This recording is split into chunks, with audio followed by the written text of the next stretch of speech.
ఒక మాట గుర్తుపెట్టుకోండి, యథార్థంగా రెక్కల కష్టాన్ని నమ్ముకున్నవాడు గుప్పెడే మెతుకులు తిని ఆనందంగా ఉండగలడు. గుర్తుపెట్టుకో. నువ్వు సంపాదించినది నువ్వు యథార్థంగా సంపాదించి దేవుడి మీద అనుకుంటే నీ సంపాదన, మళ్ళీ చెప్తున్నాను, దేవుడు చెమ్మట కూడా పట్టనవ్వకుండా కాపాడుతాడు. అడ్డంగా ఎదిగిపోవాలి. ఆడినెత్తి మీద 10 రూపాయలు, ఈడినెత్తి మీద 10 రూపాయలు, అక్కడ 100 ఇక్కడ 100, దుర్మార్గమైన దుర్వ్యాపారాలన్నా చేసి ఏదోలా ఎదిగిపోతానంటే ఎలా ఎదిగిపోతావు?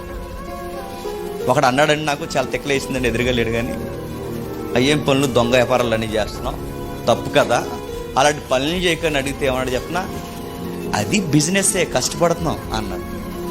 అది బిజినెస్సేనంట. దొంగ పనులు చేయడం బిజినెస్ అంటారు దాన్ని. రాత్రికి ఎదగాలనుకుంటున్నావు, రాత్రికి ఎదగాలనుకోడు కాదు, రాత్రికి రాత్రే దేవునికి ఉగ్రత పాత్ర అయిపో.